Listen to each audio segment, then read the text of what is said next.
आज का हमारा बहुत ही इम्पोर्टेंट टॉपिक है। आपको दिख रहा होगा स्क्रीन पर क्या लिखा हुआ है। यहाँ पर लिखा हुआ है जीवन का केंद्र है परिवार, और परिवार विवाह के केंद्र पर खड़ा किया गया है, विवाह पर खड़ा किया गया है। बल्कि परिवार को प्रेम पे खड़ा करना चाहिए था। प्रेम से विवाह तो पैदा हो सकता है, लेकिन विवाह से प्रेम पैदा नहीं हो सकता है। नहीं होता तो नहीं होता और नहीं हो सकता। यही वजह है कि बहुत सी शादियां होती हैं और वो अच्छी नहीं रहती हैं। या फिर आप कह सकते हैं, बहुत सारे लोग कहते हैं शादी के बाद जीवन बदल जाता है और हमें शादियां नहीं करवानी चाहिए। ये बुनियादी भूल थी। आज उसी के लिए हम डिस्कस करने जा रहे हैं। विवाह आदमी की इजाज़त है, बट प्रेम परमात्मा का दान है। आप इस बात को जितना अच्छे से समझेंगे, आप इस पूरी वीडियो को क्लियरली समझ पाएंगे। विवाह क्या होता है, मैरिज क्या है, लव क्या है, लव मैरिज क्या है, अरेंज मैरिज क्या है, आइए उसी पर हम चर्चाएं करते हैं। देखना, ये पूरा का पूरा जो टॉपिक है वो बहुत ही इम्पोर्टेंट होने वाला है। स्किप मत कीजिए, एक एक लाइन, एक एक बात बहुत इम्पोर्टेंट होगी आज के सेशन में। तो सुनना, ढंग से सुनना, एक एक बात आपको क्लियर हो जाएगी। देखना, हम क्या मानते हैं। सबसे पहले मैं डिस्कस कर लेता हूँ मैरिज के बारे में। मैरिज क्या होती है। मैरिज का हम नाम देते हैं, एक मेल और एक फीमेल पूरी लाइफ अपने जीवन को चलाते हैं, इकट्ठे रहते हैं, सुख दुख में साथ देते हैं, उसे जीवन साथी कहते हैं। उसी के लिए हमने एक वर्ड सेलेक्ट किया है जिसे हम मैरिज कहते हैं। अपने यहाँ पर केवल इंडिया की बात मैं कर रहा हूँ। या तो मैरिज अरेंज हो सकती है या फिर लव हो सकती है। अब most of the people Indian क्या सेलेक्ट करते हैं, अरेंज मैरिज। मतलब कुछ परिवार के लोग हैं, मान लीजिए ए है और यहाँ पर बी है, या फिर आप इसको मेल मान लें और इसको फीमेल मान लें। इन दोनों को इंटरेक्ट करना चाहिए था और इन दोनों को मैरिज के लिए जाना चाहिए था, शादी के लिए जाना चाहिए था। लेकिन अपने यहाँ पर क्या होता है, मेल फीमेल इसके जितने रिलेटिव हैं या फिर फ्रेंड्स हैं या फिर सगे संबंधी हैं, पेरेंट्स भी इसमें इन्वॉल्व हो सकते हैं, और सेम बात यहाँ पर लागू होती है। ये इनके पास जाएंगे या ये इनके पास जाएंगे, जब जाकर इनको मिलने का चांस दिया जाता है, मिलने का अवसर मिलता है, फिर उसके बाद शादी के बंधन में बन जाते हैं। लेकिन क्या ये सही है? इसी को हम अरेंज मैरिज बोलते हैं। अरेंज मैरिज का मतलब है अरेंजमेंट। अरेंजमेंट आप कह सकते हैं, यानी कि अरेंजमेंट किसी चीज़ की होती है, वस्तु की होती है। आदमी की और औरत की अरेंजमेंट कैसे होती है, लेकिन यहाँ पर होती है। ये बहुत ही बुनियादी भूल है। ये पहले क्यों होती थी, अब ऐसा क्यों नहीं है। पहले ज़माने में जो फीमेल है, लड़कियाँ हैं, वो जनरली इतना बाहर नहीं जाती थी। हम नहीं जानते थे, इतना अच्छे ढंग से नहीं जानते थे, या ये भी नहीं पता था कि इस घर में कितनी फीमेल है, कितनी लड़कियां हैं।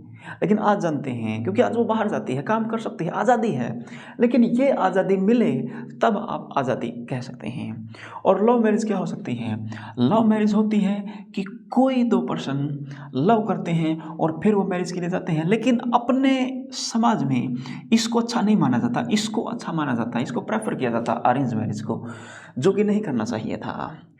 आप कैसे दो अनजान व्यक्तियों को एक साथ रहकर और एक परिवार चलाने के लिए कह सकते हैं? अगर आपने कहा है तो आप पाएंगे वो शादियां नहीं टिकती, या फिर लड़ाई झगड़े ज़्यादा होते हैं, अंडरस्टैंडिंग बहुत कम होती है। उसकी वजह है वो पहले जानते ही नहीं थे। लेकिन इसमें बहुत ज़्यादा चांस है कि उनकी मैरिज बहुत अच्छे से हो सकती है, उनका जीवन बहुत अच्छे से बिताया जा सकता है।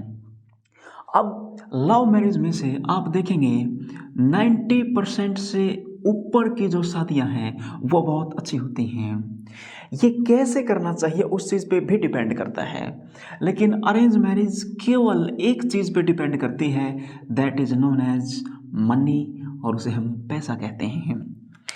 अगर मान लो यहाँ पर ये मेल है और ये फीमेल है, बॉय और गर्ल कह सकते हैं। शादी से पहले अगर किसी मेल को शादी करनी है फीमेल से, उसके पास अगर पैसा ज़्यादा है, गवर्नमेंट जॉब है, या अपने पेरेंट्स की, फादर की प्रॉपर्टी है, तो उसकी शादी हो जाएगी। लड़की चाहे कितनी ही सुंदर हो और लड़का चाहे कितना ही बेकार दिखने वाला हो, अगर पैसा है तो उसकी हो जाती है। इसकी चॉइस नहीं पूछी गई थी शुरुआती दौर में। बाद में अगर ये मना भी कर दे तो इसे फोर्स किया जाता है इसके साथ रहने को। जब फोर्सफुली किसी रिश्ते को निभा रहे हो तो कैसे कह सकते हो? ये 2 आदमियों ने मिलकर बनाया है, 10 आदमियों ने मिलकर बनाया है, कुछ लोग शामिल हैं, यानी कि ये मैरिज जो है arrange marriage made by peoples. Possible किसके द्वारा की गई है? आदमियों के द्वारा की गई है, मनुष्य के द्वारा की गई है। और प्रेम परमात्मा का दान है, ईश्वर की देन है। ये बाय गॉड हो सकता है, भगवान के द्वारा हो सकती है। कैसे हो सकती है? कोई 2 लोग केवल भगवान की इच्छा से मिलते हैं। भगवान तय करता किसको सुबह उठ के कहाँ जाना है और किसको कहाँ नहीं जाना है, किसको कहाँ मिलना है, वो गॉड तय करता है। और उसके बाद लव होता है तो वो गॉड गिफ्टेड होता है। लेकिन यहाँ पर गॉड गिफ्टेड नहीं कह सकते। यहाँ पर ये बोला जाता है कि जोड़ियाँ ऊपर वाला बनाता है, ऊपर वाला केवल ये जोड़ियाँ बनाता है, और ऊपर वाला जो जोड़ियाँ बनाता है वो गलत नहीं हो सकती। ये 100% सही हो सकती हैं। 90% से ऊपर क्यों बोला गया, 100% क्यों नहीं बोला गया है? क्योंकि इसमें इंटरफेयर किया जाता है समाज के द्वारा, कुछ पीपल्स के द्वारा। उनके रिलेटिव हो सकते हैं या अलग हो सकते हैं। जब आपने इसकी शादी करवाई है पैसे को देखते हुए, इसका मतलब आप डायरेक्ट कह सकते हैं आपने अपनी लड़की बेची है। शब्द बहुत बुरा है, बहुत बुरा भी लगता है, लेकिन रियलिटी समझें। ये सत्य बात है कि आपने अपनी लड़की बेची है क्योंकि आपने एक लायक लड़का नहीं ढूंढा है, आपने केवल पैसे वाला देखा है। अगर मान लीजिए सुंदर है तो आपको ये सुंदर ढूंढनी चाहिए था, लेकिन आप एक सुंदर लड़का नहीं, आप केवल पैसे वाला ढूंढते हैं। तो फिर कैसे कह सकते हैं उनकी शादियाँ टिकेंगी? उससे पहले मान लीजिए किसी फीमेल को या फिर मेल को किसी से लव हुआ था, मान लीजिए इसको हुआ या इसको हुआ, तो फिर 2 अनजान लोग कैसे साथ रह सकते हैं? भगवान को मात देकर और जो लोगों ने जो रिश्ता तय किया है वो आप अपनाएंगे तो आप मात ही खाएंगे। इसीलिए सक्सेसफुल मैरिज नहीं होती है इंडिया में। अगर फॉरेन की बात करें, दूसरी कंट्री की बात करें, उसमें अरेंज मैरिज नाम की कोई चीज़ ही नहीं होती, उसमें केवल लव मैरिज होती है। हम लव मैरिज बोलते हैं, वो इसको मैरिज बोलते हैं। मैरिज का मतलब है वो अपना पार्टनर खुद ढूंढते हैं, पेरेंट्स को बताते हैं और फिर आगे का प्रोसीजर होता है। लेकिन हमारे यहाँ पहले पेरेंट्स आते हैं, फिर बच्चों को बताते हैं, फिर आगे का प्रोसीजर होता है। ठीक उलट है। और ठीक उलट होगा तो रिश्ता बनने के बाद भी उलट होगा, जो आपने सोचा था उसके बिल्कुल विपरीत होगा। मान लीजिए आप जिक्र कर रहे हैं किसी एक्टर का, एक्टर एक्ट्रेस, हीरो हीरोइन बोले, आप कुछ भी बोल सकते हैं। इनके लड़कों को, लड़कियों को आज़ादी होती है, इनके जो भी बच्चे हैं उन्हें अपना लाइफ पार्टनर चूज करने की आज़ादी होती, खुली आज़ादी होती है। लेकिन हमारे यहाँ पर इतनी आज़ादी नहीं होती है। इसीलिए ये लोग अपनी लाइफ बहुत ऐश और आराम से जीते हैं और बहुत आराम से जीते हैं, क्योंकि इन्हें पता है दुनिया चाहे कुछ भी कहे हम वो चीज़ नहीं मानने वाले।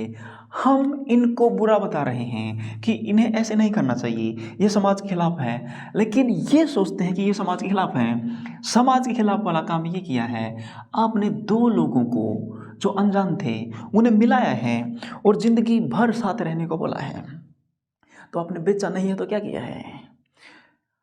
अगर आप कहें कि हमने बेचा नहीं है, कुछ स्टेट्स हैं अपने इंडिया में, वहाँ से डायरेक्ट लड़कियाँ आती हैं, वो डायरेक्ट बेचते हैं। वो बोलते हैं कि हम बेच रहे हैं 50,000 में, 60,000 में, 80,000, 1 लाख, 2 लाख, जो भी कीमत वो रखते हैं, ये डायरेक्ट बोलते हैं। आप इन्हें कहते हैं इन्होंने लड़कियां बेची है, ये अच्छे नहीं हैं। लेकिन आपने क्या किया है? आपने भी तो पैसे देखे हैं और समाज में कहते हैं कि हमारी इज्जत होनी चाहिए, हम इज्जतदार लोग हैं।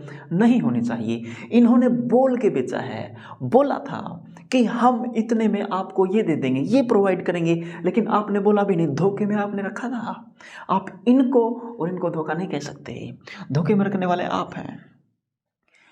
और एक बात और बोली जाती है, अगर मान लिया कोई भी गर्ल है या फिर गर्ल्स है, लड़कियां हैं, अगर कोई फादर मदर पेरेंट्स या रिलेटिव लड़की की इच्छा के बगैर या इच्छा के विरुद्ध शादी करते हैं तो बहुत बड़ा गुनाह है।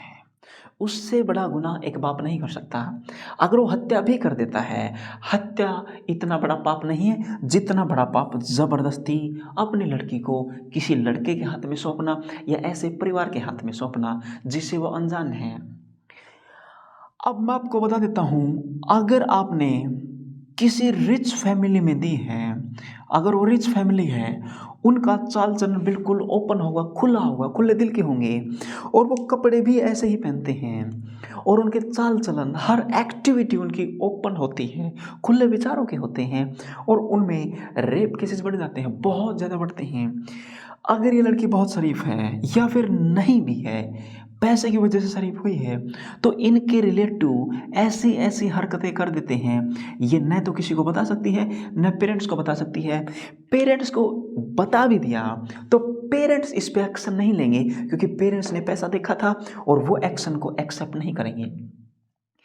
अगर आपको सच्चाई पता है, आप जान सकते हैं कि कितने रेप होते हैं, तो उनमें से 95% रेप केस वो होते हैं जो लड़की बता ही नहीं पाती।